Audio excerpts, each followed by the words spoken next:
ನಾಪೋಕ್ಲು ಗ್ರಾಮ ಪಂಚಾಯಿತಿ ವ್ಯಾಪ್ತಿಯ ಕೊಳಕೇರಿ ಕುವಲೇಕಾಡು ಗ್ರಾಮದಲ್ಲಿ 20 ಲಕ್ಷ ರು ವೆಚ್ಚದಲ್ಲಿ ನಿರ್ಮಾಣವಾಗಲಿರುವ ನೂತನ ಅಂಗನವಾಡಿ ಕೇಂದ್ರಕ್ಕೆ ವಿರಾಜಪೇಟೆ ಶಾಸಕ ಎಎಸ್ ಪೊನ್ನಣ್ಣ ಅವರ ನಿರ್ದೇಶನದಂತೆ ನಾಪೋಕ್ಲು ಗ್ರಾಮ ಪಂಚಾಯಿತಿ ಅಧ್ಯಕ್ಷೆ ವನಜಾಕ್ಷಿ ರೇಣುಕೇಶ್ ಭೂಮಿ ಪೂಜೆ ನೆರವೇರಿಸಿದರು. ಭೂಮಿ ಪೂಜೆ ನೆರವೇರಿಸಿದ ಬಳಿಕ ಮಾತನಾಡಿದ ಅಧ್ಯಕ್ಷೆ ವನಜಾಕ್ಷಿ ರೇಣುಕೇಶ್, ಮಹಿಳಾ ಮತ್ತು ಮಕ್ಕಳ ಅಭಿವೃದ್ಧಿ ಇಲಾಖೆಯ 15 ಲಕ್ಷ ರು ಹಾಗೂ ಗ್ರಾಮ ಪಂಚಾಯಿತಿಯ ನರೇಗಾ ಯೋಜನೆಯ 5 ಲಕ್ಷ ರು ಅನುದಾನದಲ್ಲಿ ನೂತನ ಅಂಗನವಾಡಿ ಕೇಂದ್ರ ನಿರ್ಮಾಣಕ್ಕೆ ಭೂಮಿ ಪೂಜೆ ನೆರವೇರಿಸಿದ್ದೇವೆ.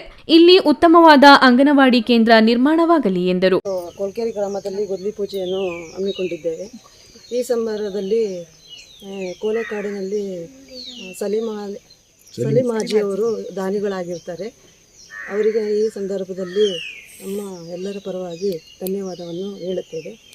ಹಾಗಾಗಿ ಅದೇ ರೀತಿ ಮಹಿಳಾ ಮತ್ತು ಮಕ್ಕಳ ಅಭಿವೃದ್ಧಿ ಇಲಾಖೆಯಿಂದ 15 ಲಕ್ಷ ಹಾಗೂ ಪಂಚಾಯಿತಿ ನರೇಗಾ ಉದ್ಯೋಗ ಖಾತ್ರಿಯಿಂದ 5 ಲಕ್ಷವನ್ನು ಇಲ್ಲಿ ಇನ್ವೆಸ್ಟ್ ಮಾಡಿದ್ದೀವಿ. ಕೋಳೆಕಾಡು ಅಂಗನವಾಡಿಗೆ ಟೋಟಲಿ 20 ಲಕ್ಷದ ಅಂಗನವಾಡಿ ಇಲ್ಲಿ ತಯಾರಾಗಲಿದೆ. ಇದು ಸುಗಮವಾಗಿ ಆಗಲಿ ಎಂದು ನಾನು ಈ ಸಂದರ್ಭದಲ್ಲಿ ಆಶಿಸುತ್ತೇನೆ. ಇದೇ ಸಂದರ್ಭ ಅಂಗನವಾಡಿ ಕೇಂದ್ರ ನಿರ್ಮಿಸಲು ಸ್ಥಳವನ್ನು ಉದಾರವಾಗಿ ನೀಡಿದ ನಾಪೋಕ್ಲುವಿನ ಸಲೀಂ ಹಾಜಿ ಅವರಿಗೆ ಕೃತಜ್ಞತೆಯನ್ನು ಸಲ್ಲಿಸಿದರು. ಈ ಸಂದರ್ಭ ಗ್ರಾಮ ಪಂಚಾಯಿತಿ ಉಪಾಧ್ಯಕ್ಷೆ ಕುಲ್ಲೇಟಿರ ಹೇಮಾವತಿ, ಸದಸ್ಯರುಗಳು, ಮಹಿಳಾ ಮತ್ತು ಮಕ್ಕಳ ಅಭಿವೃದ್ಧಿ ಇಲಾಖೆಯ ಯೋಜನಾಧಿಕಾರಿ ಸೀತಾಲಕ್ಷ್ಮಿ ಸೇರಿದಂತೆ ಮತ್ತಿತರರು ಉಪಸ್ಥಿತರಿದ್ದರು.